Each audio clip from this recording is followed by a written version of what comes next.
Ang mga pananaw at opinyon na ipinapahayag ng mga tagapagsalita at mga panauhin sa programang ito ay hindi sumasalamin sa polisiya o posisyon ng himpilang ito. Para sa pinakabago at makabuluhang impormasyon at kaalaman mula sa Ministry of Human Settlements and Development, narito na ang programang MHS Delivers. Hatid ng inyong mga tagapaglingkod na information officers na sina Salembay Abdullah at Joy Ria bin Emran Muhammad kasama si Hamsari Pala. MHS Delivers, sumasahing papawid upang maiparating sa inyo ang mga dapat ninyong malaman ukol sa mga serbisyong pabahay, regulasyon at hanap buhay para sa bawat pamilyang Bangsamoro. MHS Delivers sa pamumuno ni Minister Attorney Hamid Aminuddin Bibara at sa liderato ni BARM Chief Minister Abdul Rauf A. Makakuwa. MHS Delivers. MHS Delivers. A'udhu billahi minash shaitanir rajim. Bismillahirrahmanirrahim. Subhanaka la ilma lana illa ma 'allamtana innaka antal alimul hakim. Glory be to you, Allah subhanahu wa ta'ala. We have no knowledge except what you have taught us. Verily, it is you, the all-knower, the all-wise. Assalamu alaikum wa rahmatullahi wa barakatuh. Isa ho ang napakaganda, mapagpala at makatahanang umaga ho sa ating lahat. And welcome once again sa ating programang MHS Delivers. Ito ho ang programa sa radyo na hatid sa inyo ng Ministry of Human Settlements and Development o MHSD, ang tinaguriang housing arm ng Bangsamoro Autonomous Region in Muslim Mindanao o ng BARM.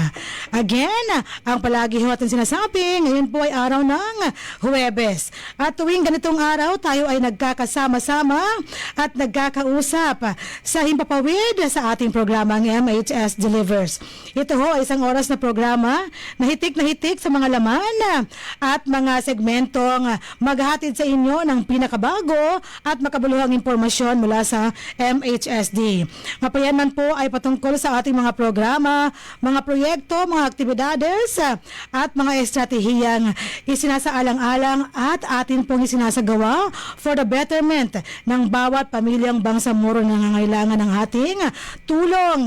At yan po ay hindi lang po ang pamilyang Bangsamoro, kundi ang ating mga local government units na nangangailangan ng ating technical assistance at ang ating homeowners associations at yung nais magpatayo ng kanilang real estate projects dito po sa ating rehiyong Bangsamoro. At yan po, dyan umiikot ang serbisyo at ang functions ng Ministry of Human Settlements and Development.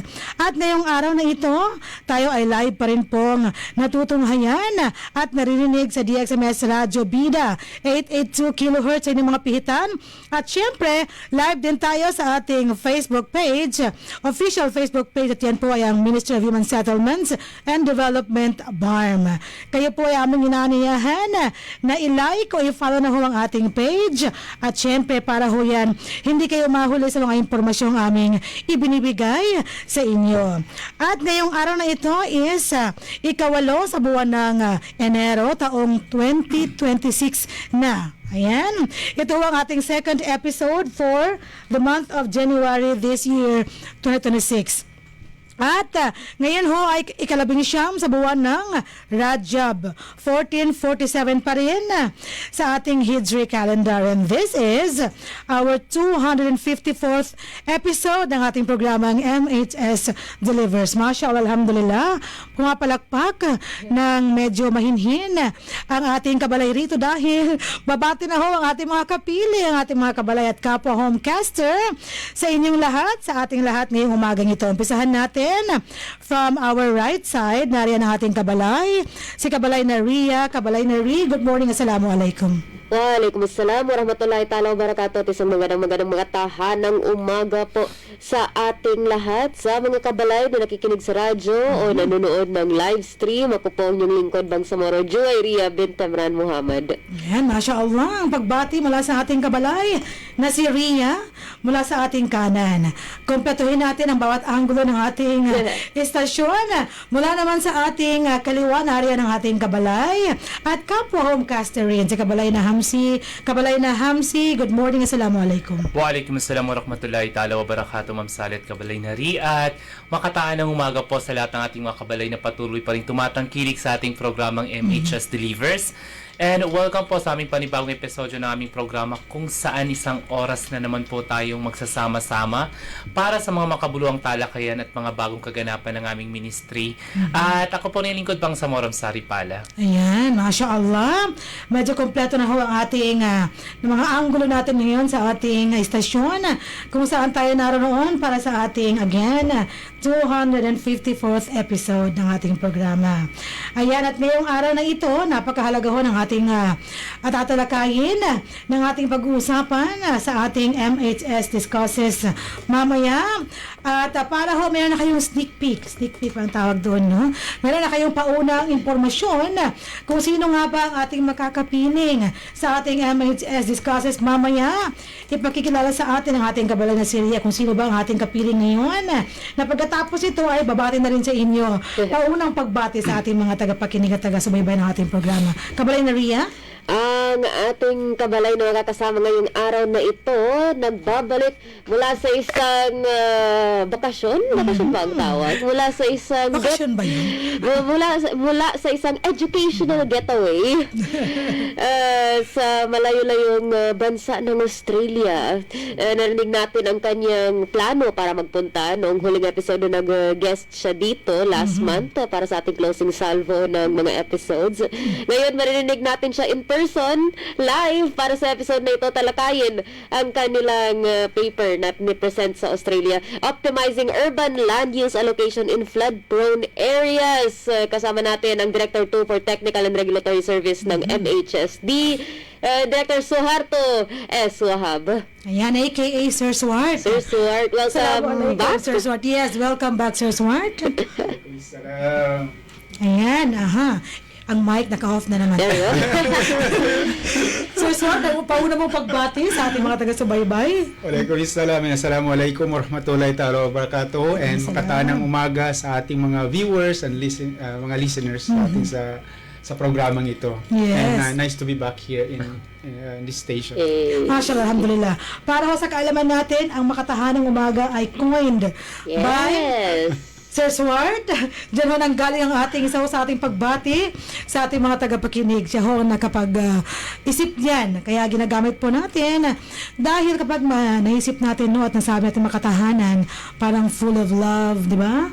Full of hope. Ayan ang ating mga pagbati para sa ating mga tagapakinig, Sir Swart, no? Masya Allah. Hiniram namin, Sir Swart. Yung hiniram na yun ay sa uli. That's for MHSD. Oh yeah, that's right. Masya Allah. At ito ho, ang ating guest ngayon, punong-puno rin po ng mga acronym na kanyang mga na-coin din na kumbaga nabuo para sa ating mga programa sa MHSD. Mashallah, alhamdulillah. Sir Swart, huwag mo kaming iwan. Babalikan ka namin para sa ating MHS Discusses. Mamaya yan, pagkaraan lamang ng ating mga paunang episodyo, segmento ng ating programang MHS Delivers. At bago ho tayo magbalitaan ngayong araw na ito, mangyari pakinggan natin, panoorin natin ang ating patalastas na napaka-importante patungkol ho yan sa ating affordable housing program sa MHSD. Kabalay na Almansor, kabalay na Dato Nohas, kabalay na Fel and Jeff. Please take the floor away.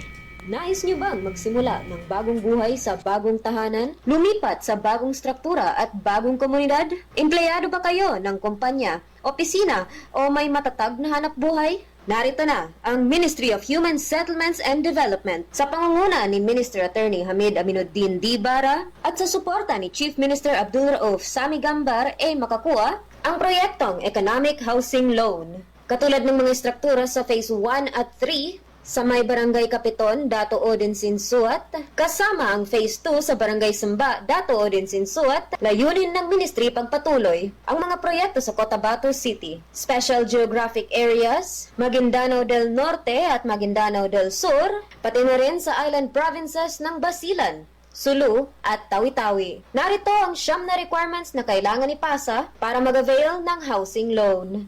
Una, filled out housing loan application form. Pangalawa, certificate of employment and compensation. Notarized. Pangatlo, kung may asawa, kailangan magpasa ng marriage contract. Kung hiwalay sa asawa, kailangan magpasa ng separation papers. At kung galo naman, kailangan magpasa ng death certificate of spouse. Pang-apat, payroll o payslip. Pang-lima, proof of billing. Pang-anim, 2 piraso ng 1x1 ID picture. Pang-pito, photocopies ng 2 valid IDs with 3 specimen signature. Kung may asawa, parehong 2 kopya ng IDs na may 3 signatures bawat kopya. Pang-walo, authorization letter na nagpapahintulot sa Pag-ibig Fund na imbestigahan ang beneficiary. At ang huli, pang-siyam, membership status verification slip. Para sa pagpasa ng mga requirements o para sa mga karagdagang impormasyon, maaari kayo mag-chat sa Ministry of Human Settlements and Development, BARM Facebook page o makipag-ugnayan sa opisina ng Ministry of Human Settlements and Development sa MHSD Regional Office, Bangsamoro Government Center, Rosary Heights 7, Cotabato City.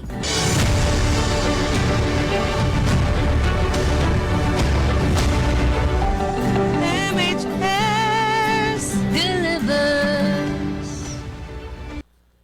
Yes, MHS delivers.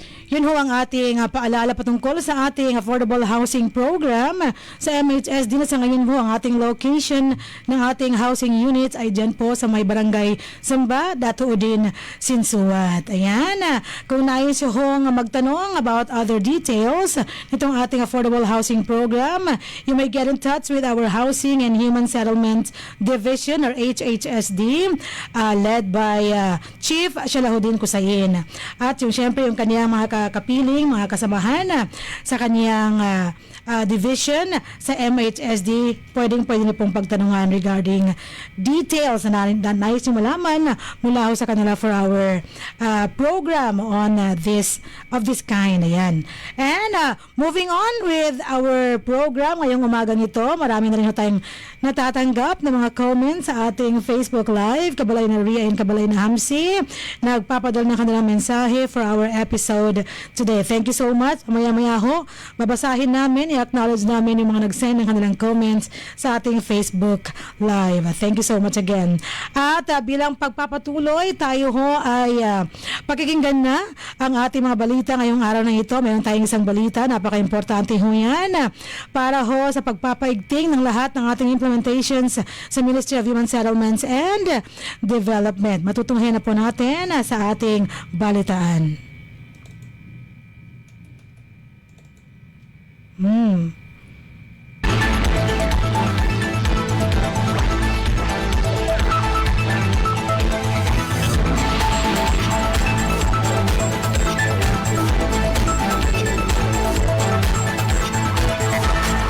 At ang ating headline ngayong araw, MHSD ipinamalas ang pagpapahalaga sa pananagutan sa Audit Entrance Conference kasama ang COA BARM. Ang detalye ng balitang ito ibibigay sa atin ni Kabalay na Ria.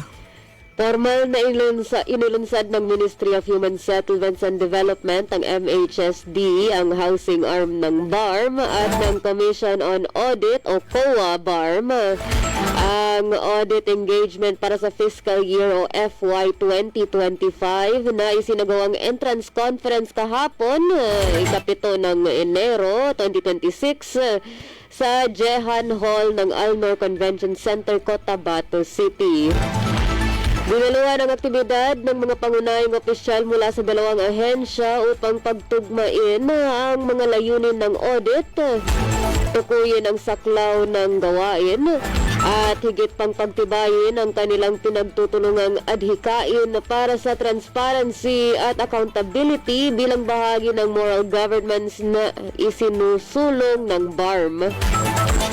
Opisyal na binuksan ang komperensya sa pagpapakilala ng mga opisyal at mga kabahagi ng audit team na isinagawa ni Director General Esmail W. Ibrahim para sa MHSD at ni Attorney Mamintal C. Gandamra mula sa Office of the Supervising Auditor ng COA BARM. Nagbigay ng pambungad na pananalita si Supervising Auditor at Assistant Regional Director ng COA BARM, Wilson Ibrahim L. Panawidan, CPA, na naglatag ng isang kolaboratibo at masusing proseso ng audit na nakasentro sa transparency at bukas na komunikasyon.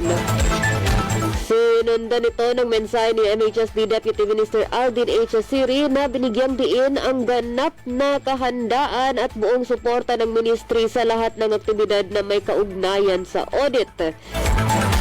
Pinaliwanag naman ng mga kinatawan ng COA BARM na sina Fatma Hajira D. Barurang, CPA, Samina M. Barambangan, CPA, at Sahria M. Alauya ang mga tuntunin ng audit, mga focus ng pagsusuri, pinansyal at pagsunod sa mga alituntunin, gayon din ang mga mandatoryong ulat.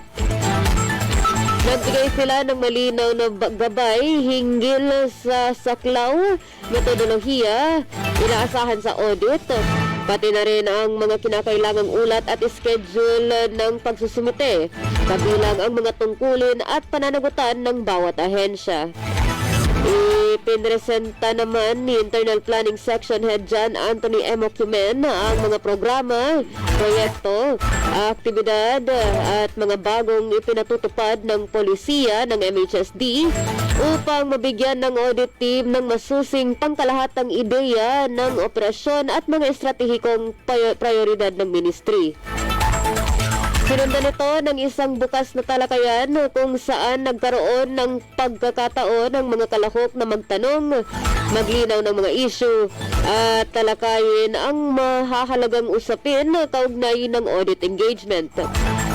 Isang mahalagang bahagi ng konferensya ang mensahe ni MHSD Minister Attorney Hamid Aminuddin D. Bara kung saan muling pinagtibay ang malakas na paninindigan ng ministry sa audit at sa pagpapanatili ng pinakamataas na pamantayan ng pamamahala at pagsunod sa mga alituntunin. Palagi namin ginagawa ang aming makakaya habang isa sa puso at isa sa isip na ang aming trabaho ay isang uri ng pagsamba. Sapagkat kapag ginampanan mo ang iyong tungkulin ng may kalapitan, katapatan at dedikasyon, ito ay nagiging bahagi ng iyong ibada o pananampalataya dahil sa huli ay mananagot tayo sa Allah subhanahu wa ta'ala, kanyang binigyang diin. Nagtapos ang komperensya sa pagpirma at formal na pagsusumite ng engagement letter sa pamunuan ng MHSD na siyang hudyat ng opisyal na pagsisimula ng audit process para sa fiscal year 2025. Ang aktibidad ay sama-samang inorganisa at pinangasiwaan ng accounting section ng MHSD sa pangunguna ni Accountant Jasmine M. Macarimbang. Bilang pagkilala, naggawad din ng MHSD ng Plaque of Appreciation sa COA BARM na may citation na binasa ni Administrative and Finance Division Chief Nasiba S. Pangka. Para sa mapayapang pamahay at maunlad na paumuhay, ako pong yung lingkod bang Samoro Juweria Bintamran Muhammad nag-uulat.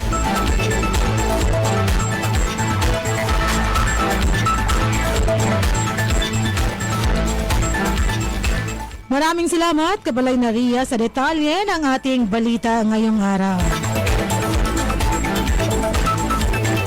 Napakamakalugan po ng ating naging audit entrance conference kahapon na ginanap dyan sa may Alnor Convention Center. Talagang full force ang COA BARM at ang MHSD sa konferensya yan. At sana ho ay maganda ho magkuha nating feedback from COA BARM sa mga susunod na araw ng ating implementasyon, pagsasagawa ng ating mga programa at mga proyekto at mga aktibidades sa MHSD. At magpapatuloy tayo sa ating IPH at ang ating HSF pagkaraan lamang ng ating maikli subalit napaka-importanteng patalastas patungkol naman sa ating resettlement housing program sa MHSD. Kabalay na Almansor and Kabalay na Tanohads, please take it away. Mga biktima ng hidwaan, kalabutan, kalamidad, mga internally displaced persons o IDPs, mujahideen at kanilang pamilya, at indigenous people. Sila ang mga benepisyaryo ng resettlement housing projects na libreng makakabenepisyo mula sa Ministry of Human Settlements and Development sa ilalim ng Bangsamoro Appropriations Act 2021. Tututukan ng MHSD ang mga pangangailangan sa pabahay ng mga nangangailangan pero walang kaya. Sa ilalim ng pamumuno ni Minister Attorney Hamid Aminuddin Bara at sa suporta ni Chief Minister Abdul Rauf Sami Gambar A. Makakua, narito ang Ministry of Human Settlements and Development para punan ang pangangailangan para sa mga bagong tahanan, para sa mga nawalan. Para sa mga karagdagang impormasyon, maaari kayong mag-chat sa Ministry of Human Settlements and Development BARM Facebook page o makipag-ugnayan sa Ministry of Human Settlements and Development sa MHSD Regional Office, Bangsamoro Government Center, Cotabato City. MHS delivers. There you go. Napanood natin at napakinggan ang ating napakahalagang paalala patungkol sa ating resettlement housing program sa MHSD kung saan sa ngayon nasa 5,701 housing units na ho ang ating ini-establish. Ang ilan sa mga ito ay natapos na at naigawad na natin sa mga deserving na Bangsamoro families na nangangailangan ng ating housing units all over the Bangsamoro Autonomous Region in Muslim Mindanao. At syempre, maliit pa lamang po yan na napupunan natin sa ating housing needs na ngayon ay nasa 315,233. Ganun ho karami ang dapat natin bigyan ng disenteng babahay dito ho sa ating rehiyong Bangsamoro. Inshallah, pinagtutulungan po yan ng MHSD and other BMOAs under the BARM na nagtutulungan po para may bigay ang mga pangangailangan sa babahay ng ating mga Bangsamoro families. At bilang pagpapatuloy sa ating programa ngayong araw na ito, tayo ho ay makakarinig na ng bagong trivia na naman mula sa ating kabalay na si Ria under our IPH. Ano nga ba ang baon ng ating kabalay na malalaman natin in 3, 2, 1. Ito na si kabalay na Ria. Kabalay na Ria. Congratulations sa ating mga bar passers na inanunsyo kung nakalipas lamang, lalo na ang isa sa ating mga ngayon attorney na sa Shela, Austria. So congrats sa Tina. From the middle name, Maligaya. Napakaligaya ng ating kabalay ngayon. Yay. At ang ating GC ngayon ay punong-puno ng mga litrato ng selebrasyon ng ating ministry for our kabalay na si Ina. May kinalaman ba dyan ang iyong trivia? Yes, Kabalay dahil mo? ang trivia ko ngayong araw na ito ay tungkol sa bar exam. Ano nga ba ang bar exam na ito at bakit napaka-big deal niya sa ating at lahat nakatutok talaga malaman kung pasado man o hindi. Correct yan. So, ang immediate na maisip mo sa bar exam, akala mo may meaning yung bar, as in may acronym siya, gaya ng binibigay ni Sir Swart sa ating kadalasan, na may meaning yung kada Hindi letra. lang bar boys, no? Oh, hindi naman. Pero actually, ang bar exam, literal at metaphorical na meaning ay yung actual na bar. As in, yung bar na naghihiwalay sa attorney at sa publiko habang nasa lugar ng hukuman. So, Yung parang wooden... Yes, wooden, Yes. metal. So, di ba, mga upuan lang para sa publiko, may bar sila na nagse-separate at nandoon yung defense at yung attorney Yeah, at yung that's right. judge. So, Correct. yung bar exam na ito ay parang nakuha sa separation na iyon. Kasi the moment na maging attorney ka, naiiba ka na sa publiko. Like, may social responsibility ka na wala sa iba. So, doon po nakuha yung pangalan para sa bar exam na ito. Ang pagsusulit na ito ay pinangangasiwaan ng Bar Association sa specific na jurisdiction. At sa Pilipinas, meron tayong pagsusulit para sa bar kada taon. Kung saan sinasaklaw niya ang iba't ibang batas na kailangan alam mo para maging attorney. Yes. So, batas pampolitika, paggawa ng at panlipunan, kriminal, sibil, komersyal, sa pagbubuwis, remedial at legal na etika at praktikal na pagsasanay. At nakwento nila Attorney Eka ito usually na sa bar exam hindi siya fill in the blanks. It's an essay type exam. Okay. So grabe talaga ang pagsusulat nila. At sa panahon nila, ayaw ko naman sabihin sa panahon talaga nila, Attorney Eka. So magsusulat at nakapagbabasa. Yes. So talagang sulat, like dati sulat talaga sila. Ngayon meron na tayong mga digital advancement na mas madali, napapadali na ang check sa mga exams na ito, pero written exam po talaga siya.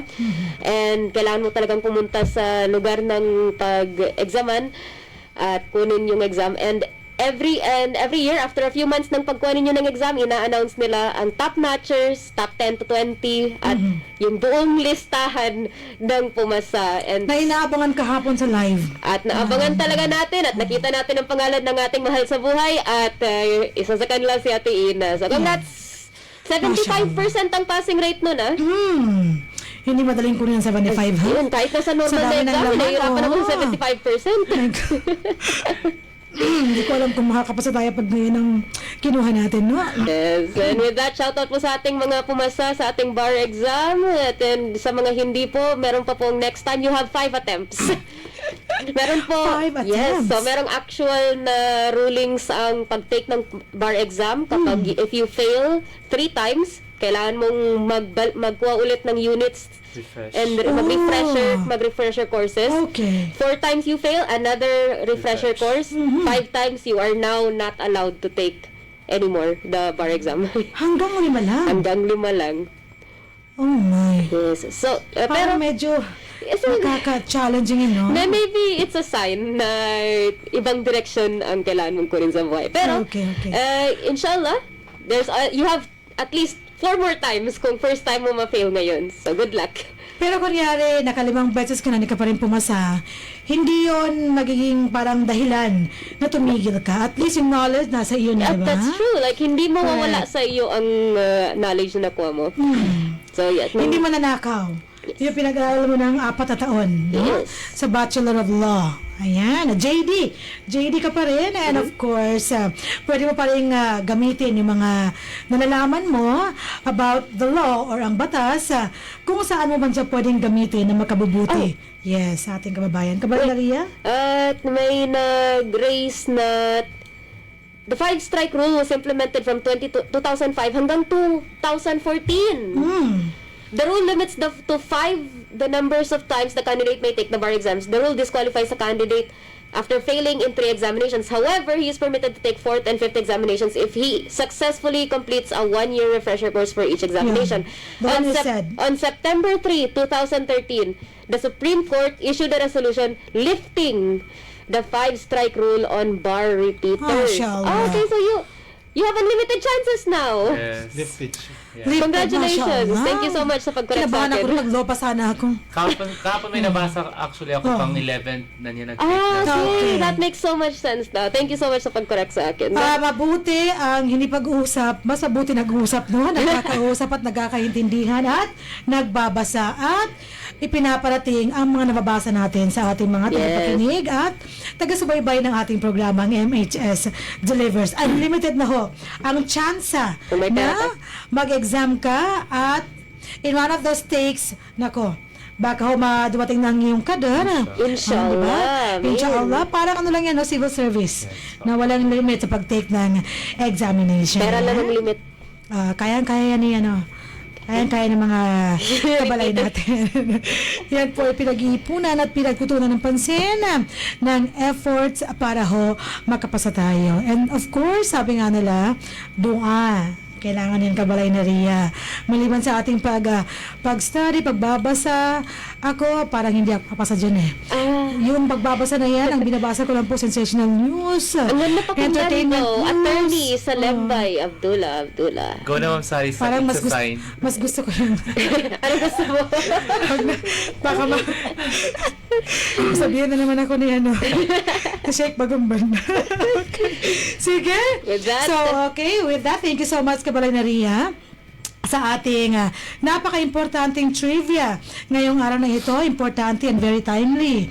Dahil kahapon lamang po, nalaman ng ating mga nag-aabang ang naging resulta ng ating bar examination ngayong taong, last year pala, 2025. Usually, anong month ba tinatake ang ating bar exam? September? September? September, September. yes. Alam ng ating resource speaker ngayon. September, tinitake ang ating bar examination. And, tiyan nyo gaano kahabang panahon, ilang buwan bago malalaman. January, October, November, December, 4 months bago malaman ang resulta ng ating bar examination. Napakasaya namin.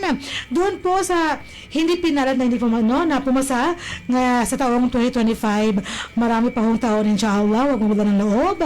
At syempre, palagi pa rin pong manalig na darating ang panahon para sa inyo. Inshallah. Yes, inshallah. Nasa pagtanggap lang yan, pag-move on at pananalig sa Allah subhanahu wa ta'ala na makukuha niyo ang inyong minimithing pagpasa sa bar examination, inshallah. At sa mga nag-aaral pa ngayon, good luck sa inyo, sa inyong maging inspirasyon natin yung pagbasa ng yung naging experiences, best practices na mga pumasa na. Katulad ni Attorney Ika, yung kwento ng Pocari Sweat. Yan ko na rin po, no? Inyo pong mapapanood, mababasa sa kanyang official page, Distressing Lawyer. Ayan. Kung nais yung makabasa ng mga magagandang mga statements, mga posts, i-follow niyo ang Distressing Lawyer. Ayan. At tayo ho ay magpapatuloy na sa ating from IPH, another with HSF, ano naman ang baong safety tips, health tips ng ating kabalay na si Hamsi. Isiwalat mo na ngayong araw na ito sa panahong ito ng iyong HSF. Kabalay na Hamsi? Yes, Ma'am Salet, para po sa ating segmentong Health and Safety First, Best Health is Our Greatest Wealth. Ating po pag-uusapan ngayong araw ang selebrasyon ng Zero Waste Month sa Pilipinas at ang epekto nito sa ating mga kalusugan. Ipinagdiriwang tuwing Enero ang Zero Waste Month sa Pilipinas sa sunod sa Proclamation number 760 bilang paalala sa lahat na mahalaga ang wastong pamamahala ng basura para sa kalusugan ng tao at pangangalaga sa ating kalikasan. Layunin nito nabawasan ang basura sa pamamagitan ng responsableng konsumo, reuse, recycle at tamang segregasyon ng basura sa bawat tahanan at komunidad. Ang tambak na basura ay nagiging pinagmumula ng sakit tulad ng dengue, leptospirosis, diarrhea, at iba pang mga impeksyon. Sa pamamagitan ng zero waste, pinoprotektahan natin hindi lamang ating kalikasan kundi pati ang kalusugan ng bawat bangsamoro. At bilang bahagi po ng ating selebrasyon ng Zero Waste Management or Zero Waste Month, sa Bangsamoro mari tayong makisa sa pagdiriwang nito sa pamamagitan ng simpleng ngunit makabuluhang gawain sa araw-araw, which is ito na yung pag-iwalay sa mga basura sa ating mga tahanan, pagbabawas ng paggamit ng plastic, pagdadala ng sariling eco bag at lalagyan at pakikilahok sa mga cleanup drive sa ating mga barangay. At bakit nga ba mahalaga ang zero waste sa ating kalusugan? Kapag maayos ang paghiwalay sa pagtatapo ng basura, nababawasan ang pinamumugaran ng lamok, daga at mikrobyo na nagdadala ng sakit. Ang malinis na kapaligiran ay nakakatulong upang maiwasan ang polusyon sa hangin, lupa at tubig na maaaring magdulot ng problema sa ating paghinga, balat at sa ating kalusugan. Mga simpleng hakbang para sa malusog na pamumuhay: una, mag-segregate ng mga basura upang maiwasan ang pagkalat ng bakterya at peste. Pangalawa, iwasan ng single-use plastics na nagdudulot ng polusyon at chemical na pagkain at sa tubig. Pangatlo, mag-compost ng nabubulok upang maiwasan ng mababawang basura at sakit. Pangapat, panatiling malinis ang paligid ng bahay para maiwasan ng dengue at iba pang mga sakit. Pang-uli ay maging responsable sa pagkonsumo sa ating mga pagkain upang maiwasan ng food waste at kontaminasyon. At ang zero waste ay isang hakbang patungo sa malusog na pamilya at bangsamoro at komunidad. Tandaan, malinis na kapaligiran, malusog na mamamayan. Sama-sama nating simulan ng pagbabago sa bahay, komunidad at sa ating pang-araw-araw na gawain. At yan po ating maikling segmentong Health and Safety First, Best Health is Our Greatest Wealth. Ako po ning lingkod, Bangsamoro Sari Pala. Ayan. Maraming salamat, Kabalay na Hamsi, sa iyong HSF ngayong araw na ito patungkol sa Zero Waste Month. Ngayong Enero pala yan, ang Zero Waste Month. And take note, yung ating mga basura rin. Yung ating mga basura, yes, ano yun? Okay. Yung ating mga basura ay dyan din po nang gagaling ang methane. Alam ni Sir Swart to. Isa ho yan sa mga greenhouse gases na iniingatan natin.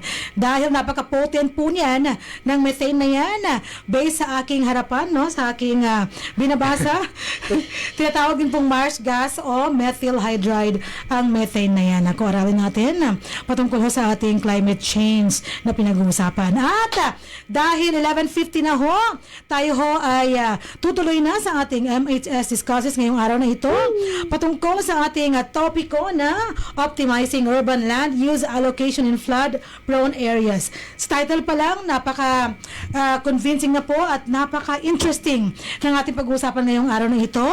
At nariyan pa rin ang ating kabalay, ang Director 2 for Operations and Management Service ng MHSD, Director Suharto Esuhab as our guest speaker ngayong araw na ito. Sir Swart, how are you today? Good day, mate. Good morning, everyone. Nice to be back here. Ano ang tinigas?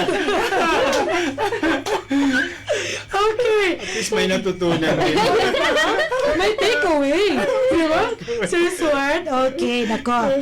Meron pa rin siyang sefangs sa Parisian Anxiety sa kanyang biyahe po. Alam na alam niya Sally, nung pag-uwi niya galing Korea, walang nakakaintindi sa kanya. Wala. Yung mga iniyakan ko, no? Yung mga moments. Okay, sige. Sir Swart, okay ba kayo ngayong araw na ito? Are you feeling Yes, okay today? I'm good naman. And syempre, katatapos lang ng ating entrance conference yesterday and it was a very successful activity naman. So, masaya tayo ngayon. But yet, sa aking service ay tuloy pa rin ang discussion namin sa aming mga activity for this quarter, including for the year. Dahil nagka-calendar na kami para hindi magkaroon ng overlapping yung mga activities namin. And despite the fact na medyo kulang kami ng technical person, so kinakailangan namin mag-strategize. Totoo yan, sir. Kasi kulang talaga tayo sa manpower, but nevertheless, kinakailangan natin gawin for the service of the Bangsamoro people. That's right. We can attest talagang kulang ang technical and regulatory service, no? Yung mga divisions natin, kulang talaga ang technical people. Yes, then yung travel ko naman sa Australia is naging productive naman. And hindi lang siya more on travel because marami din tayong natututunan, exchange of ideas sa mga best practices nila doon that we can adapt also in the context of BARM.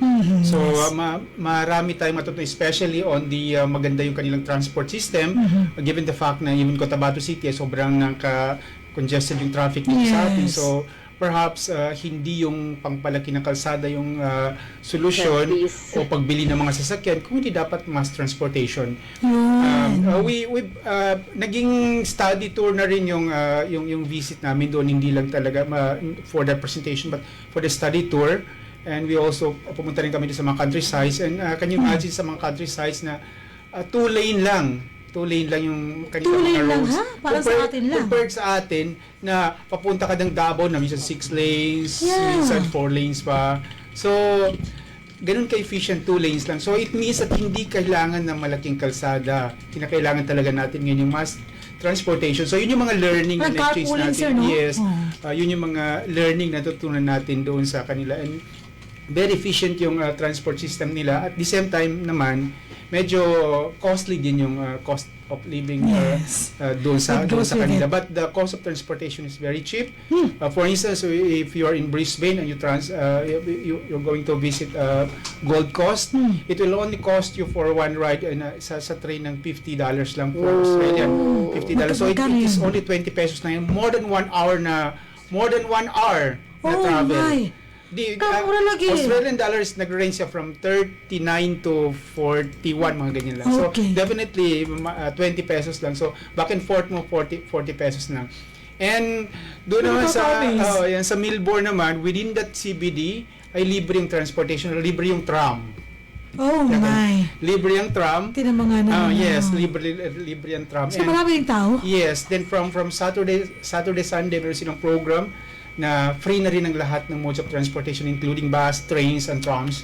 So, ganun. Mashallah. And doon naman sa kanilang mga trains, usually, meron silang, alimbawa, may cap doon sa Melbourne na parang $12.50 lang. Pag naubos, pag na-maximize mo na yung $12.50 mo for the whole time na nag-transfer, na ang dami mo nang napuntahan, magka-cut na doon, hanggang doon lang. Travel ka lang ng travel within that area. Wow.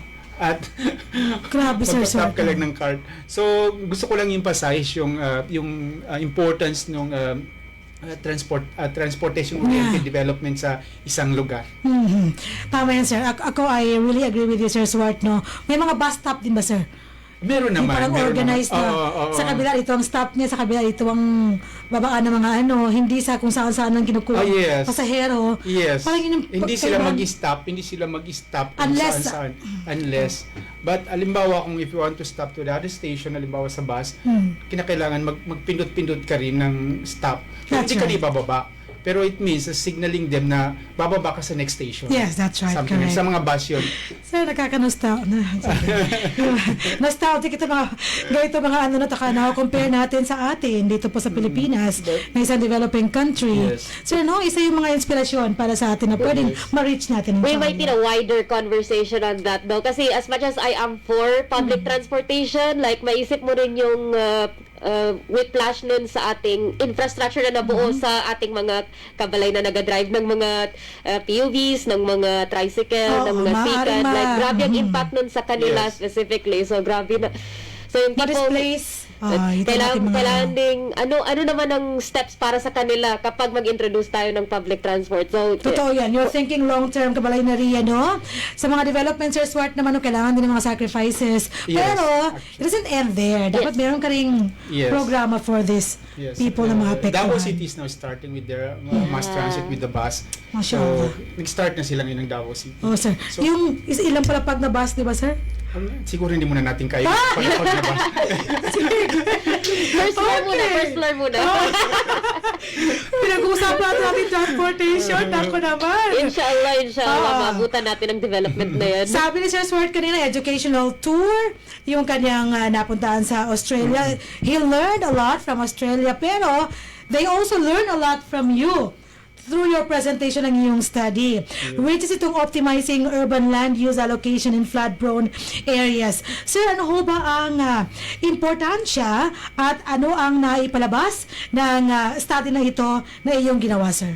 So, as you have mentioned, yung title nga ng study natin is Optimizing Urban Land Use Allocation in Flood-Prone Areas, Decision Support Model for Sustainable Urban Planning in Cotabato City, Philippines.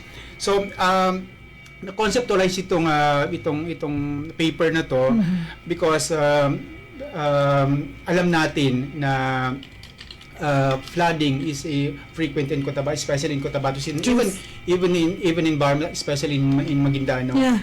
But gusto natin kasi magkaroon ng practical and science-based way na para matulungan natin ang ating mga LGUs sa kanilang pagpaplano sa kanilang land use, kasi this is more on land use. Halimbawa, hindi naman ibig sabihin na yung mga flood-prone areas natin ay hindi na siya pwede for development. Still, kinakailangan pa rin natin i-optimize. But we need to determine kung anong klaseng development o land use ang pwede and adaptable doon sa particular na area na yon. So, ang development ay hindi natin lang nililimit kung hindi dapat ma-optimize natin yung mga lupa, kasi ang lupa ay finite, hindi na siya dumadami. Kung ito lang land area mo, yun lang din talaga. Hindi na lumalaki. So kinakailangan efficient in use natin. So ang Cotabato City ay napili ko lang as model. Ito yung as model Ito lang yung to. location ng study. Location lang ng study na to because ito na nga, medyo flood-prone area sa Cotabato City. And hindi lang kasi yung ulan ang cause ng flooding, kasi ang daming factors pa. Siyempre, including ng drainage, especially yung nabanggit natin kanina na Zero Waste Month din, kasama yun din kasi sa solid waste management natin. So, ang daming component yung ating ang ating study, but nag-focus lang ako dito sa study na to para medyo specific lang, ginawa ko lang area of study ng Cotabato City, but it can be applied. This is a model itong ginawa ko. Yes. Kasi yun kasi yung mandate din namin sa TRS, capacity building o technical assistance sa ating mga LGU. So para matulungan natin sila na kahit papaano ay ma-assess natin yung kanilang comprehensive land use plan, lalo na yung mainstreaming ng kanilang SIDRA, yung climate and disaster assessment. So Totoo, sir. usually kasi ang SIDRA is mostly ginagawa lang ng mga technical person. So usually sabi lang ng ating mga stakeholders or mga chief executives, sabi nila na mas alam niyo yan. Mas alam niyo yan, sabi niya sa mga technical person. But yet this study involved sila dito. Kaya nga meron tayong ito May ibang stakeholders yes, na, oo. multi-criteria analysis ito. Sila ngayon ang mag-rank dito sa ating prioritization on urban land use, so kung saan gagamitin yung mga flood-prone areas na yan. Halimbawa, depende doon sa context ng isang lugar. Sir, napakagaling, no? Sir, paano mo kinonduct yung research mo? So itong research, How was the process? Oh yes, the process actually is with the collaboration with the experts, urban planners, engineers, kasama dito sila Mamo, sila Sir Art, yung aking mga GIS mappers. Marami siyang sources. So, marami dito. Meron ako mga geologists, may mga local government officials na, Star-studded, especially in no? Cotabato City. Sila yung nag-identify ng criteria and at the same time ni-rank nila. So, itong study natin ngayon, tinatawag ko na ang concept is multi-criteria decision analysis.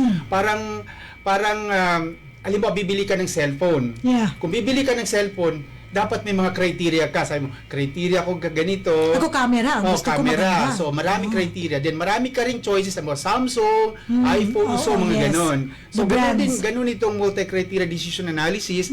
Then, ang sa pag-rank naman, ang ginamit natin na tool, yung tinatawag nilang AHP or Analytic Hierarchy Process. Oh my God. So, medyo sa atin naman ito. This is Analytic Hierarchy Process. Oh yes, yun yung naman ginamit natin. Then, at the same time, ginamitan natin ng GIS. GIS din yung Precise. sa mapping, yes. Sa mapping, doon natin ginamit. So, ang na-come up natin na model, siyempre yung acronym talaga ang The king of acronym.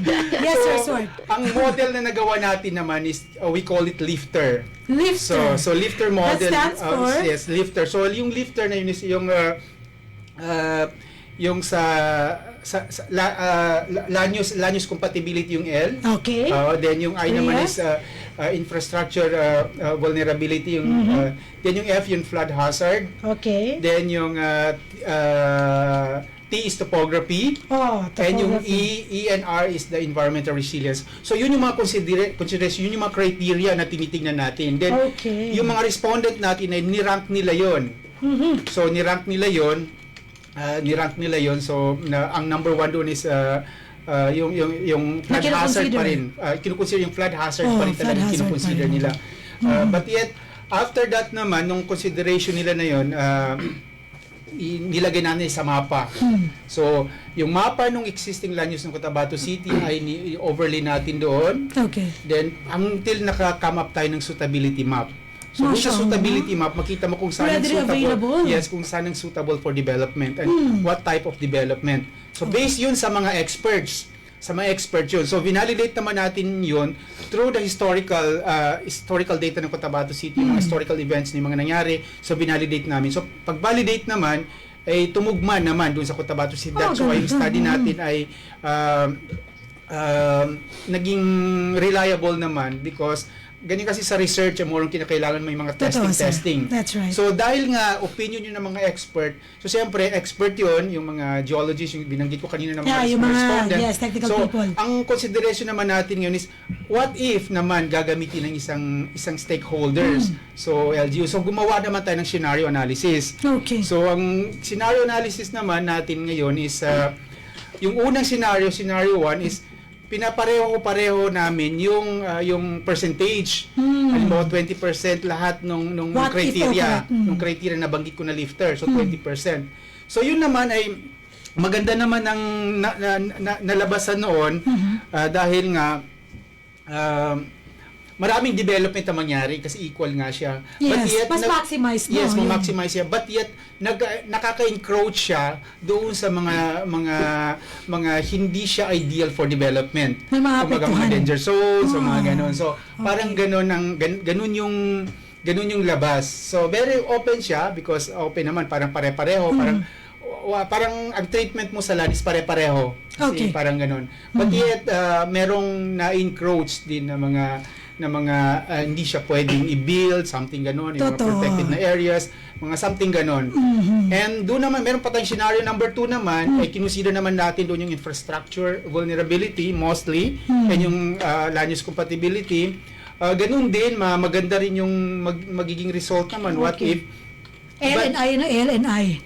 but yet ganun pa rin, hindi pa rin siya masyadong resilient because naka-focus ka lang doon sa infrastructure Totoo. and doon sa land use compatibility. So, maraming consideration. So, if gagamitin ito sa local government units, ay tinesting lang natin doon sa mga scenario for instance, ganun yung magiging result. Yeah. So, tiningnan lang namin kung mag-iiba ba yung suitability map. So, nag-iiba naman din. So, therefore, medyo reliable din siya because nga, nag-iiba din yung result. Kung nag-change yung percentage ng criteria, nag-change din yung mapa. Correct. So, yun yung... Depende sa galaw ng, Yes. kung paano mo siya gagamitin. Yes. Pero ang gagamit ko usually yung stakeholders. Okay. Halimbawa, sila yung kasi yung stakeholder kasi depende sa need nila. Halimbawa, dun sa criteria, na example natin kanina, pagbili ng cellphone, syempre ikaw, camera ka, sabi mo, hindi. Yung iba sabi niya, gusto ko iPhone kasi may pangalan. Ikaw na sabi mo, hindi, ako camera kasi yun yung need ko, kahit na anong cellphone, basta yun yung consideration Basta maganda ko. ang camera. Yun yung pag-ranking mo, number 1 camera ka, number 2 yung ganito. Totoo. It depends on your need and preference. So yun. So dapat makonsult talagang stakeholders. That's why this AHP process is kinonsider ko. Para yung stakeholders natin ay makokonsult at malaman sila yung mag-prioritize kung ano ang specific needs nila na maging responsive doon sa need ng isang community. Na-considering, sir, yung sustainability rin ng Yes. based on the map na na-produce natin. Yes. Masya Allah. So, sir, sino po naging respondents natin sa ating study? Yun kanina, nabanggit ko yung mga respondents natin is yun talaga yung mga experts pa rin, yung mga urban planners pa Sa rin. first level yun. Yes, sa mga experts yun, sa mga experts.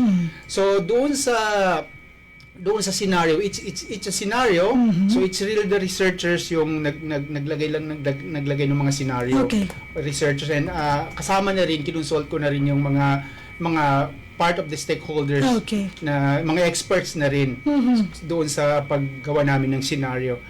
So basically, sir, itong findings ng ating studies na ito, ang dami ko nasasabing studies, no? Yung study natin na ito, ang main mabe-benefit nito is yung ating local government unit. Yes, actually, yun siya. Yung, halimbawa, yung mga LGU pa na gagawa pa ng kanilang comprehensive land use plan, formulate pa lang din, magiging guide nila ito doon sa napakaswerte kanilang, naman ng LGU sa po, kanilang, Tabato sa City. sa kanilang land use. Actually, ang dami-dami na natin mga tools, Ma'am Sally. Actually, sobrang dami ng tools na available.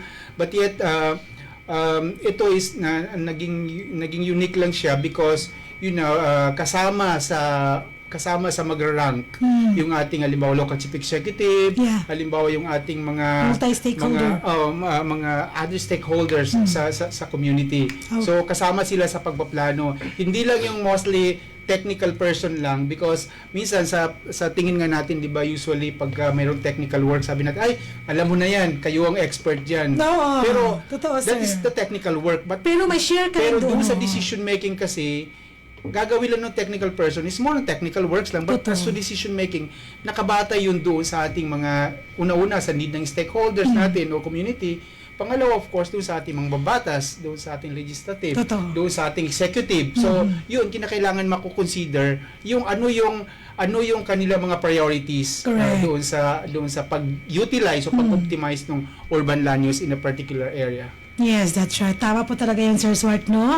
Nakadepende pa rin sa applicability, no? Sa application ng ating tool. Kagaya nga po ng nabuo na establish ni Sir Swart sa kanyang study na mag-guide po sa ating local government unit and the other stakeholders na gagamit ng ating. Sir, pinaka-end output at least yung ating mapa. Yes, actually, yung mapa talagang and output talaga natin, yung suitability map natin. Yes. Ang pinaka end result niya. But yet ang point lang talaga doon sa ating mapa is kinakailangan talaga is may participation nung stakeholders, kasi hindi mabubuo yung mapa kung wala yung walang AHP, yung sa ating analytical hierarchy process na gagawin ng ating mga stakeholders. So meron silang parang questionnaire na ibibigay na ito, ipa-prioritize niyo ito. So ginamitan natin yun ng may mga technical terms pa pero hindi ko na banggit para at least mas So baka tumubo ang ilong namin, sir, no? mas maganda. So sir, yung ating pinaka-end output po ay available ngayon. If anybody would like to access yung ating how are they going to do it? Yes. Actually, yung study natin is available na siya online. Naka-publish na po. Okay. Naka-publish na po online. And hindi ko alam kung available na ba siya sa ating Google Scholar, yung study. But available na siya online. Okay. So pwedeng makakahingi I can post sa ating Facebook page, sa ating live stream, may link na send.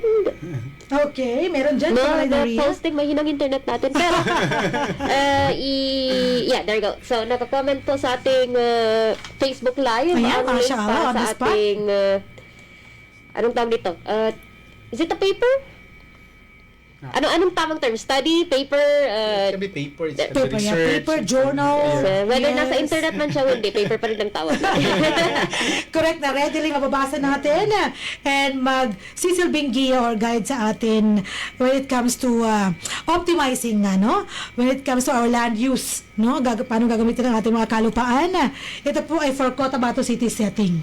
Yes, yun yung study area, but doon lang sa TINES sa Cotabato City. Correct. Kasi sa research kasi kinakailangan kasi may Pilot pa to. Yes, may testing ka. Then dahil naman naging reliable naman siya, maganda naman yung result ng study, so it can be na ma-apply na siya doon sa other municipalities with the same Yes, context. sir. As far as I know, 23 municipalities ng Maguindanao flood prone. Yes.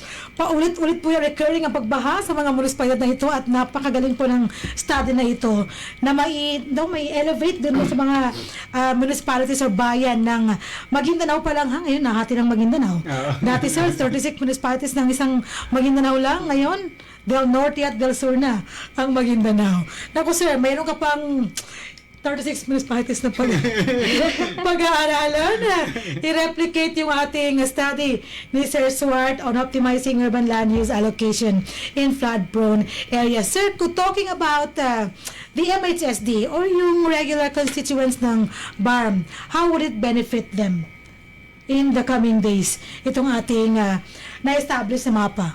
In one scenario, kunyari, Actually, for MHSD, for MHSD, ang gagawin talaga namin is gagawa kami ng tool using this. Parang tool siya, applicable to, although marami tayong available na tool sa market. Usually kasi, yung mga tool sa market is very technical siya, very technical, and yung iba may costly pa. binabayaran ko, sir, yes. Then, dahil kinukonsider namin yung technical capacity nung sa ating mga LGU, kasi mostly sa ating mga LGU ay very limited yung technical capacity, especially in mapping, especially in analysis, especially in mainstreaming the SIDRA. So this is very basic lang, so long as meron lang silang existing land use map.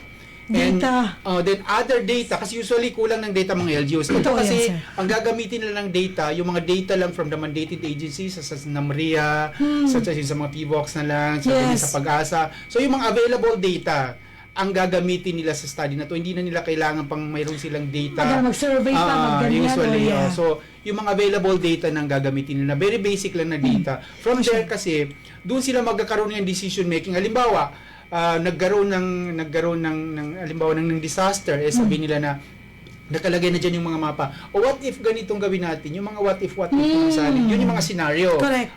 Ganito na lang Pwede gawin natin. kaya, oo. Okay, pwede kaya to. So, kasama lahat ang nagdi-decide.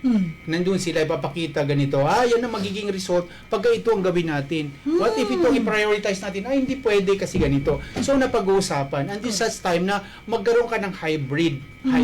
So, pero hindi ibig sabihin, Sally, na yung lifter na na model natin ay doon lang. Kasi it can be, pwede siyang i-change nung local government yun, depende sa kanilang context. Okay. But the concept of the MCD and AHP and GIS, yun. Ito na siya. Yan na siya. Yes, But the yes. criteria is testing lang yung criteria na yun para gawin ng iba. But the criteria is hindi siya na-fix doon sa particular na municipality. Okay. Tinest lang yun for Cotabato City para at least makita yung reliability nung model. Totoo. But possible pala na magkaroon ng model. Yeah. So yun. Ganun yung concept lang sa research. And ang research kasi continuous na Process. na process and learning. Every now and then may mga changes, so kinakailangan naman may mga research Totoo. talaga na needed para ang ating mga study naman ay magkaroon ng practical and science-based naman yung ating mga policies na ilalabas. Yes. Change is the only constant in this world, no? There is nothing static. Nagbabago talaga yan. Yes. Paradox. Oo, correct. So yung mga ganitong sinasabi ni Sir Swart, pwedeng i-tweak, no? Depende po sa gamit sa inyong actual na munisipyo Yes. or bayan na ating pinagsisilbihan kung saan tayo naroon. O paun na rin sa ating mga bayan. So yun po, napakagaling. It's 12:15, Sir Swart, sa ating oras, sa ating computer ngayon. Parang mas naintindihan ko na nung una, parang binabasa ko lang, hindi ko maintindihan pa masyado, pero ngayon na na-explain ni Sir Swart, alam ko na ang importansya sa opinion ko at sa aking tawag dito, isipan na damdamin, at I believe sinaria rin at ang ating taga-subaybay ay naintindihan po ang importansya ng study na ito, pag-aaral na ito na na-present na ni Sir Swart. Hindi mo ito mapipresent, hindi papasa kung hindi magaling ang study na aabot ng Australia. MashaAllah, alhamdulillah. And Sir Swart, way forward, ano na mga next steps for your study and upcoming activities? Inshallah. Actually, for this ngayon na yung parang try namin i-cascade o magpapilot kami ng isang LGU or ilang LGUs. Then, as much as possible, makagawa kami ng isang tool with the help of mga GIS mappers natin. So, itatry natin. Although, meron naman available talaga from DSUD, but it can be na ito ay complementary doon sa mga available sa market na or available na mga tools. At saka sa base talaga sa setting ng ito kasi is more on local context talaga to. Local context siya.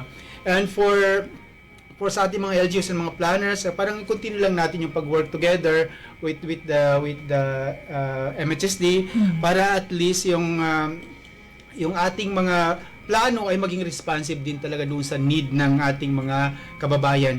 And for the BARM in general, sana i-strengthen natin yung research and development in BARM kasi nakikita ko na hindi masyado natin tinututukan yung sa research and development. So sana may strengthen pa yung research and development dito sa BARM para yung mga policies natin ay magiging science-based din kahit papaano. Because in other countries, talagang they invested on research and development. That's right, sir. Gusto ko rin pasalamatan ng Cotabato City dahil nga sa support nila for this study and support din nila doon sa ating mga science-based na study because kung wala silang participation, wala silang cooperation, na hindi ko rin magagawa itong study na to. Ayan, yes. Medyo madaling follow. May gusto ko i-share na paano po yung coordination ninyo with your co-author, Sir Isidro? Like, was it he took half of the research, you took half? Was it like, you took your expertise, he took his expertise? Ano po yung usapan doon for the weightlifting ng paper? Okay, so magandang tanong yun. Actually, itong paper ko na studied with my thesis in UP Mindanao. Okay. And Ito is si Sir Isidoro Malaki is my advisor. Siya yung advisor ko. At ngayon, co-author mo. Wow. Yes, then co-author, kaya nga sabi niya, huwag mo na akong tawagin sir doon kasi hindi na pwede. Sabi na, itawag namin sa'yo, uncle. Parang gano'n. Kasi sabi niya, hindi na. Kasi sabi niya, Wag lolo, ha? co-author na tayo, sabi niya, same level na tayo. Yun, sabi ko, hindi pa rin, pero yun. Sir pa rin talaga. So doon nag-start and siya talaga na-encourage sa akin to submit the abstract. Actually, hesitant ako mag-submit ng abstract because sabi ko, hindi ako confident sa pag-submit ng abstract. Sabi niya, try ka lang. Hindi ako ma-approve na okay. So, Tama naman siya, sir. alhamdulillah, so after Yes. na submission namin ng abstract, na-approve yung abstract, then ni-require kami to submit the full paper. So, pag-submit ng full What's paper, next? yung full Yes. paper kasi, kaya nga tinatawag ito na, itong paper namin na double-blind peer-reviewed paper. So, double-blind, mag-submit kami na walang pangalan. Okay. So, then after that, una-una, may magre-review ng paper mo. Then pagkatapos mong review ng paper, magko-comment yung mga researcher doon. Wow. Then ibabalik na naman nila for another revision. Pag na-revise mo na, ibabalik mo ulit for final na. So dalawa yung nag-review. So yun yung mga peer-reviewed. Blind kasi hindi mo alam kung kanino nanggaling. Yes. Dahil ba may bias kung malaman nila kung sino ang Baka. nagsulat? Baka magkaroon ng bias because Oh. halimbawa yung mga researcher pala it's taga University of Melbourne din halimbawa Totoo. or taga Australia din, so baka magkaroon ng bias. Wow. So double blind lang din siya Napaka-objective. para at least yung open siya sa lahat. And marami kaming delegation from UP Mindanao, siguro mga more than 10 kami na Wow. from UP Mindanao. Mashallah. So alhamdulillah, and dahil pinopromote na rin natin doon yung kahit paano na-promote din ng BARB, napag-usapan din natin, nakapagkwentuhan din tayo doon sa mga researcher ng sharing of ideas na rin Totoo. from Isa pa yan sa Indonesia. mga Ang daming mga research. So benefits. marami tayong mga takeaways na na-learn sa kanila. At the same time also, They- may na-learn yeah. din sila. May na-share din tayo na kahit paano na mga best practices and as well as yung mga challenges natin dito sa BARB. Yes, sir. Sir, was your trip fully sponsored by Melbourne, was it by UP? Was Melbourne, it? by UP, by... No, it's hindi siya sponsored hindi siya sponsored. Okay. You submit a paper and it's at your cost. At your cost. Yes, kaya ikaw mag Talaga, sir, you talaga ano ka ng effort and your Yes. resources Yes. for this. Dapat, Yes, that's for the bar. for the siyempre. bar, okay, from your pocket. Dapat yun, assisted supposedly, pero one of these days, no, sa mga next Inshallah. travels, That's why inshallah. emphasize ko na sana yung strengthen natin yung research and development para at least we can also invest Yeah. in research and development because ang nangyari kasi ngayon is usually usually na nangyayari sa mga schools natin na may mga paper tayo, may mga thesis tayo, but yet hanggang doon lang. Ang thesis kasi once na natapos mo yung thesis mo, it's academic requirements, it's academic Totoo, document. sir. Pero until such time na you have it published, hindi At siya magamit sa yung ano mo. magagamit siya, pero kung sa thesis mo lang hindi siya typical na nagagamit. So that's why Totoo. sana yung marami tayong mga researchers sa BARM, sana matap yung kanilang potential. Sobrang dami na magagaling talaga ng taga BARM, pero sana matap ang kanilang potential na may strengthen talaga, Totoo, especially doon sa pag-invest sa research and development. That's right. And there is no technology if there is no research. Yes. Diba, Sir Swart? So, kailangan talaga yung mga ganyan mga bubuhusan natin ng pondo, ng effort para ho sa sustainable development ng ating rehiyon. Ayan, Sir Swart, may nais ka pa bang ibahaging pabaon sa amin at sa ating mga taga-subaybay at sa buong Bangsamoro Autonomous Region in Muslim Mindanao? Siguro ang gusto ko lang yung talagang i-emphasize yung relevance pa rin ng comprehensive land use plan kasi kung maayos natin magandang pag-ayos o pagpaplano sa ating mga municipality ay mas maging resilient yung ating mga municipality at the same time it will also attract investors kung magandang pagpaplano. Truth. Then doon sa effect ng mga disaster ay mas hindi siya ganun kalaki yung impact doon sa disaster kung napagplanuhan. For instance, here in Cotabato City, the based sa aming findings ay maganda naman yung mga location but yet meron pa rin siyang unregulated na land use dahil meron pa tayong mga kababayan din na nakatira sa mga danger zone pa rin, yung iba ay nasa nasa mga easement pa nakatira. So kinakailangan pa natin i-work out 'yon, pero sa tamang pagpaplano lang din. Halimbawa, we will provide them resettlement sites or resettlement programs, especially MHSD. MHSD can help because Relocation projects. yes, housing projects, more housing projects at least. Totoo. Kasi minsan ito silang sabihin lang nila is wala kaming malilipatan. So if we can provide them with decent housing, siguro perhaps na willing din sila so to transfer, na hindi sila nakatira doon sa very risky na area at palati na lang binabaha. Totoo. Correct. Sir, napaka meaningful at parang eye-opener yung ating panghuling mensahe para sa ating episode ngayong araw na ito. Sana ho ay maraming nakarinig, maraming naglagay sa kanilang puso at sa kanilang isipan at mag-execute ng ating mga pangangailangan. Inshallah, dahil napakatotoo po nun, marami pa nangangailangan.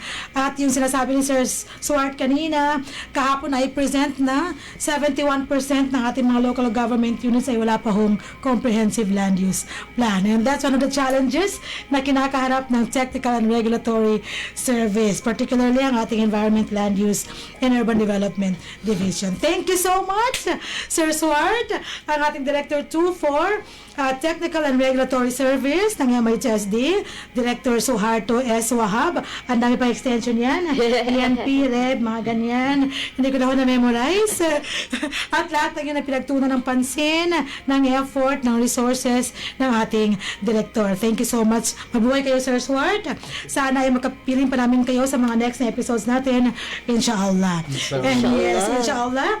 And that is it for our MHS Discusses ngayong 254th episode ng ating programang MHS Delivers. It's 12:25. Kabalay na Ria, tayo ay mag-proceed na sa ating KKK. Ano nga ba ang iyong magic 3 questions? Assalamualaikum warahmatullahi ta'ala wabarakatuh. At narito po tayo muli sa ating segmentong KKK kung saan ang inyong kasagutan sa aming katanungan ukol sa kaalaman ng ating programa, posibleng magpapanalo sa inyo ng 100 peso load.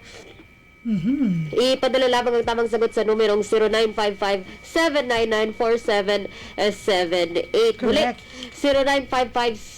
0955-799-4778. Okay. Alright, so at ating unang tanong, sa nabanggit na lifter model ni Sir Swart na ginamit sa kanilang paper, Optimizing Urban Land Use Allocation in Flood-Prone Areas, ibigay ang ibig sabihin ng isa sa mga letrang iyon. Naku, isa lang. Ang daming lifter. Yes.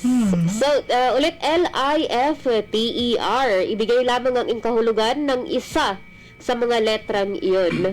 Parang favorite ko yung ER. Yes. Yung last 2 letters, okay? Sige. Ikalawa? Ikalawa, may binigay na iba't ibang kumbaga derived weights, AHP, yung mga kumbaga importansya ng iba't ibang klaseng kailangan sa lifter. So, di ba may ibig sabihin ng bawat isa? Yeah. Anong letra ang nakitang pinaka-influential na factor sa land sustainability at flood-prone areas? Medyo mahirap na question to. Kabalay. So, hindi ko na hindi ang ibig sabihin. Sinabi ko lang anong letra ang pinaka mabigat na factor na na-identify nila sa study. Okay. Parang may... Sige. Ikalawa, ikatlo, at huli? Bigyan ko kayo ng hint doon sa question 2. Nasa title ang ang hint. And third question, ibigay ang first name ng co-author ni Sir Swart sa kanilang study. First name. Nabanggit ni Sir Swart yun ilang beses, no? Yes. Kabalay na Ria kanina. Sige. So with that, yun po ang ating tatlong questions para sa segmentong KKK. Ipadala lamang ang tamang sagot sa numerong 0955-799-4778. Muli, first question, ibigay ang kahulugan ng isang letra sa lifter model, LIFTER. Second question, sa lahat ng letra na iyon, ano ang na-identify na pinakamabigat na factor sa kanilang study? At third question, ibigay ang first name ng co-author ni Sir Swart sa kanilang study. it starts with letter I. Okay. Kabalay na Ria, thank you so much sa ating Magic 3 questions sa ilalim ng ating KKK segment ng ating programang MHS Delivers. Text na for your chance to win 100 peso each, no, sa ating mga winners. 5 winners po kada episode natin. And there you go. Dahil 12:28 na, lubos-lubos na natin habang hindi pa nakatingin sa kabalay na Jeff sa kabilang kwarto. Maaaring pasadahan natin ang ating mga comments, kabalay na Ria. From Fatma Azra Macabero Sangkopan, Assalamualaikum po. Watching from TRS. And sinundan siya ni Kuya Sami El Ibrahim. Salamat sis, watching from CRMC. Kahit nasa hospital, kahit nasa ICU si Sir Sami talagang nag-message pa rin at naka-ID pa yan, sir. Alam mo yung nasa puso mo yung pagkatrabaho mo talaga. And we also have kabalay na Hamsi. Yes, ang unang sa comment sa aking end is from Israfilio Ibrahim watching from Skia. Parang kasama lang din natin to. Si Fel. Yes. May Bim Singson pa. Bim Singson sabi, salam watching from Sultan Kudarat. Bakit nasa Sultan Kudarat ka, Bim? And from our Umra Mabrur, no? From our Director General, now watching at Regional Office. Was Sir it DG. pagka-uwi niya from Umrah, dumiretso siya sa entrance ng I Goa? think so. Di ba parang walang pahinga? Gaya naman ang ating Director General Esmael Ibrahim, talagang hindi na bago. Walang pahinga. Appreciate it every time. Yes, that's right. And we also have here Del Hasan. Salam mga kakasi. Kakasi? Anong kakasi, Sir Swart? Kakasi? Bakit doon tayo kay Sir Swart? Sa MHSD Farm? Baka kasi is bahay rin. Diba? Yung Tausog. Sir Del, mag-comment kayo ulit. Ano ibig sabihin ng kakasi? And we have our Queen Mother sa CLUP Engineer Muslim Aki Usama. Isa sa mga yes, technical people. Isa sa mga technical people na na-coordinate ni study. Sir para sa kanilang study. Ang sabi, Assalamualaikum mga kabalay watching from a distance. Ay, kaya Tisari pala ito na comment. From a distance. Okay. And from Nurala, Sir Swart, pwede nang i-apply ang AHP sa urban land allocation, not just in flood, but all hazard, para applicable sa lahat ng local government unit. MashaAllah. Sir Swart, napagaling ang ating ano. And we also have itong si Kuya Hamsi. Yes, from our I've been in finance Galista watching from LBP. yes, liaison Like yung yes, bangko? liaison officer. Yeah, Land of the Philippines. Siya natatransact natin yung mga cheque sa office. MashaAllah. Ingat-ingat ka. Huwag niyo siyang hanapin, please. Kailangan namin ng mga check na yun. Zach Araya, watching from MDS, MHSD LDS Satellite Office. Meron din si Munaim Gending watching from Classmate! OCM. Yes. At sa Office of the Chief Minister, thank you so much, Sir Munaim. Gandeng for watching. Nagbabalik si Sir Nora watching from Northern Kabuntalan. Mas maganda i-propose para sa policy-based yung mga parameters na set mo po, Sir Director. MashaAllah, tinan mo. At dami mga recommendations and all ng ating study. Mashud DG watching from Dato Saudi ang Patuan, DSA. I believe Sir Nora is like a very well-established GIS Yes. mapper. Mapper. One of our speakers, one of our resource Yes. speakers sa MHSD. At ito si BI. BI ba to? Yeah. Mukhang didikit na yung picture yun. Si Baby Junay Saki watching from MD. MHSD MDN. Pag yan, mahanap ko sa office natin sa ICS at Yes. hindi sa MDN. Yes. And there you go. Thank you mga kabalay. Isa pa si Sir Yes. Masud DG watching from Dato Saudi ang That's right, Patuan. correct. Thank you kabalay na Ria, kabalay na Hamsi, kabalay na Jazz, ang ating literal na floor director. Nakaigan sa floor. Jazz sa ating floor. Hinarinig yung floor. Kabalay na mamaya, babagutin ang ating mga kabalay. Dating pangalan. Diyan po, nagtatapos ang ating programa ngayong araw na ito for our 254th episode ng ating programang MHS Delivers. Sa ngalan ho ng ating mga butihing, supportive at napakababait na leader sa MHSD, Attorney Hamid Aminuddin Bara as our Minister, Aldin H. Asiri as our Deputy Minister, and Esmail Ibrahim as our Bangsamoro Director General. At sa ngalan nina, Ako po ang yung lingkod Bangsamoro, Joy Ria Bintemran Muhammad. At ako po niningkod bang sa Moram Sari Pala at sa ating mga kasamaan sa ICS, Sir Datonas Daud, Sir Alman Suarez Ugaw, Ma'am Jasmine Ilangi, and sa ating kasama sa technical side na Sir Jeff at ating intern si Sir Fel.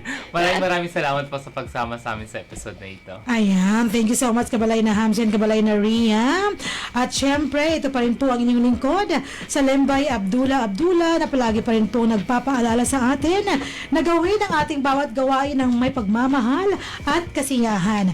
At syempre, guided by our hashtags. Hashtag trabaho ko, ibada ko. Hashtag work with excellence and perfection. Hashtag our home, our dream. And hashtag building community, building ummah. Wabillahi taufiq wal hidayah, with Allah comes all success and guidance. Kami ho ay nagpapaalam na at palagi pa rin bumabato sa inyo ng Assalamualaikum warahmatullahi wabarakatuh.